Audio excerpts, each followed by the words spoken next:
Good morning. How is everyone? So I opened the window here by the table and it's just, I can see blue sky on the other side of those clouds and it's beautiful. And I wanted to share it. It's just amazing. So I just got done with my workout, so excuse my look. I worked out this morning. So today's theme, do what you do for you, not what's best for someone else. I have a point to this, but I'm going to read a passage from I Come as a Brother first, and then we'll talk about it. Okay? I will tell you again that you do not move in random patterns. You move in a cohesive, beautiful, exciting, extending pattern of power. The responsibility of which I speak is the realization that if you observe the movement in your life and do not like what you see, it is you that must make the changes in it. Growth comes through change. Exciting growth comes through responsible change. You may observe that your life pattern has not been rewarding, but you hesitate to make changes because you are familiar with the old patterns and comfortable with their predictability, even though the patterns have not been satisfying. I would remind you that you have within your own being the ability to make responsible choices, choices that will create a life pleasing to you. There are two sides to the strand of responsibility. One side represents a person who wanders aimlessly through life with no responsibility, and the other presents a person who feels responsible for everything. Both are out of balance. How do you know when you need to make new choices? When you look at your life and see parts of it that are not rewarding to you or to others, then you have to be responsible for becoming aware of what new choices would restore that balance again. But that is not what usually happens. You usually try to find some justification for continuing your old pattern, blaming other people for the way that it is. Growth comes when you begin to assess your life and see that there is a need for change, and then go within yourself to make that change. Any choice you have made, you can change. Accepting the responsibility of making your own choices in your life will give you the power to move in your world and with strength and confidence. So I've had actually a couple discussions with some people recently that really reinforce this theme. So I had somebody say, well, it's selfish for me to take care of myself first. And I get where the perception is, but I fought with this too. I fought with this a lot. Making decisions that were good for me that were not always good for someone else. And I'm not talking about kids or anything. I'm just talking about the people necessarily around me or family who didn't understand. Sometimes to be the light person you are and to shine brightly and to fulfill your life path requires you to be selfish. You have to take care of yourself before you can even contemplate taking care of someone else. You have to love yourself.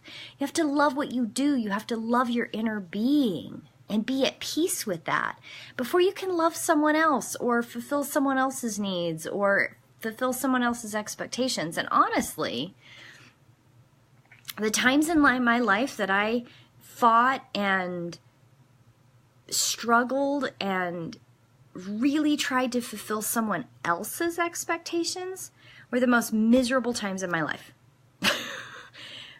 Every time. It's not from a perspective of I was miserable because I was helping other people, because I love to help people. I love helping other people. But my life pattern and my path is not a path of fulfilling someone else's expectation. My life path is my own. And your path is your own. And I have struggled with disappointing people and facing the reality that they are not going to understand me, or that they are not going to understand my motivations, or they are going to perceive my actions as abandonment, or my actions as selfish or self-centered or negative. That's their issue. And it took me years to figure out that that's their issue. That's their perception. I would hope that they would not have those perceptions, but they have them. And I can't do anything about that. What I can do is live my life by honesty, integrity, truthfulness to myself, being very conscientious of my self-care so that I have the energy and the light and the goodness to share that back. I have to be in centeredness, and I have to have self-care and self-awareness and be able to make changes that seem selfish to someone else. I don't care about whether it seems to someone else. What I care about is that these things bring me to a place of peace where I can turn around and give that to who needs it. Okay? I had a discussion, back to the discussion part, as I was talking with someone about the difference between someone who's a narcissist and someone who's taking care of themselves. A narcissist truly doesn't care about other people's emotions. They don't care about their actions and how it hurts someone else. They don't care. They have no guilt. No guilt at all.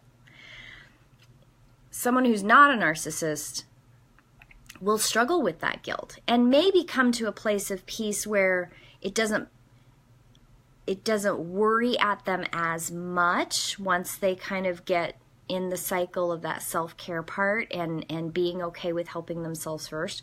But they will always have that niggling, if not pressure, feeling that they have to overcome of what someone else is going to feel and other people's perceptions and right or wrong. And in the passage where it talks about someone who feels responsibility for everything,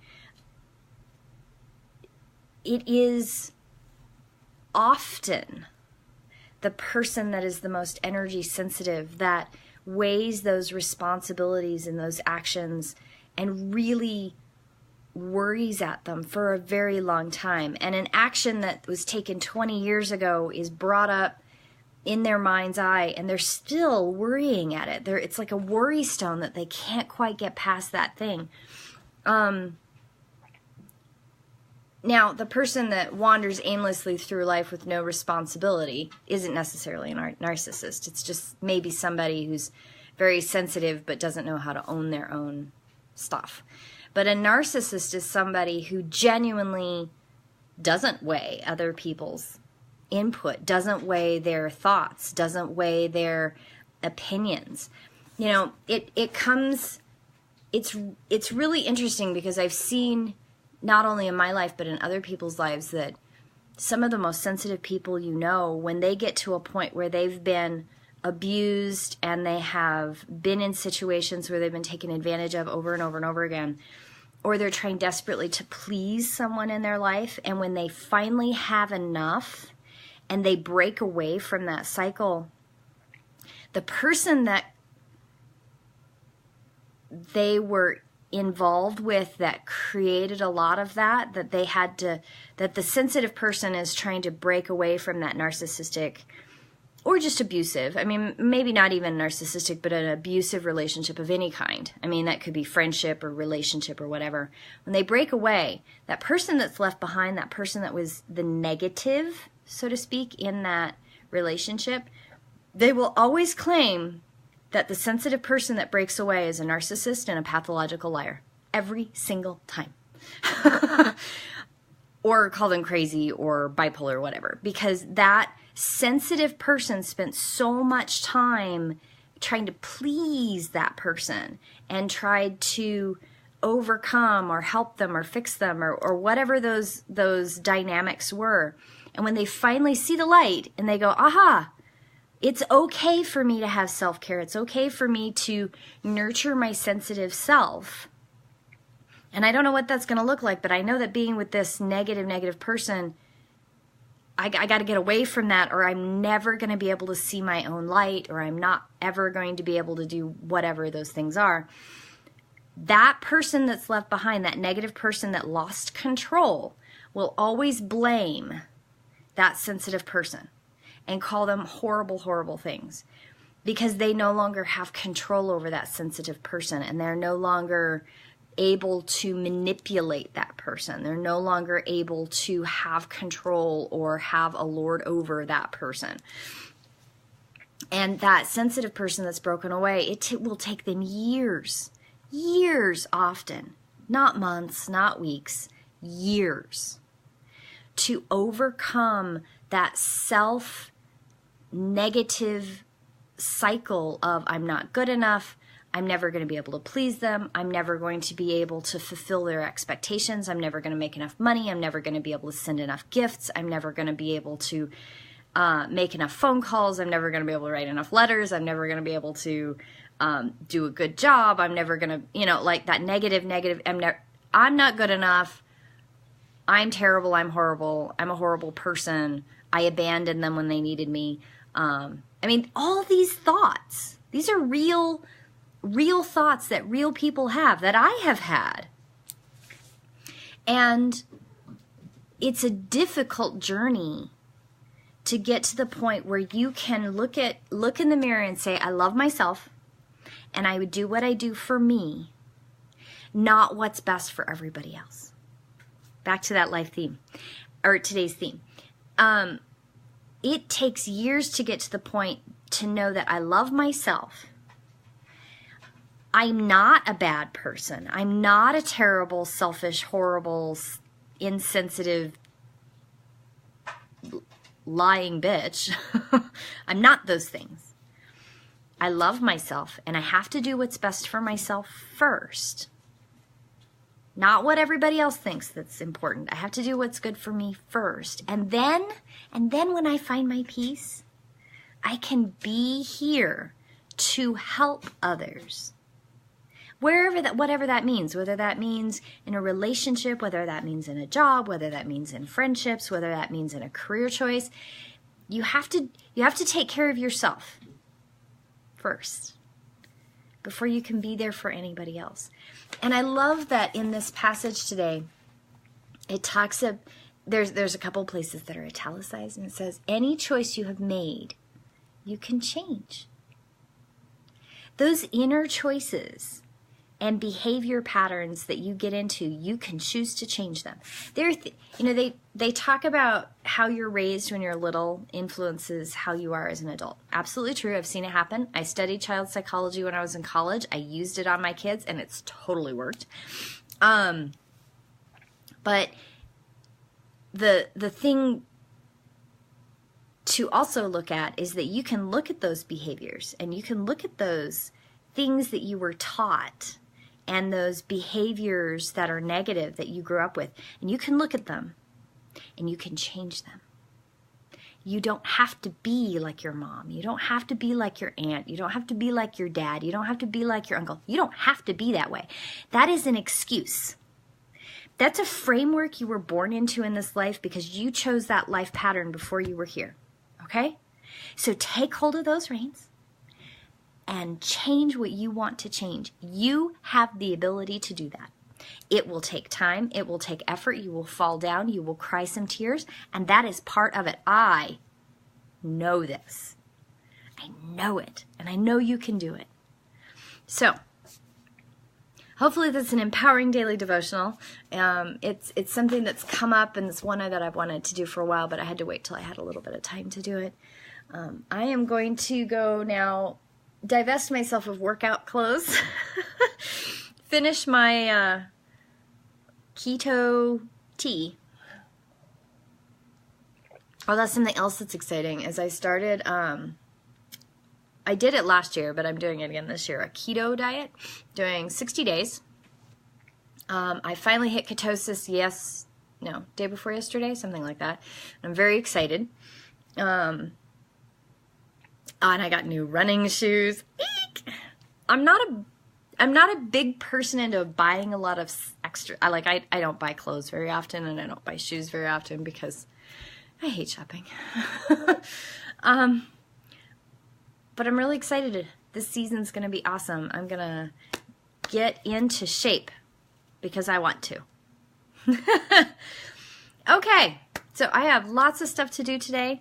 I hope that you all have a beautiful, beautiful, beautiful day. I can see just a little bit of sunshine on the other side of those clouds. I'm going to go outside for another walk after I get some work done. That's my reward because I have a lot of in front of the computer stuff to do. And I hope you all have a beautiful day. Blessed be, and I will see you next week. Bye-bye.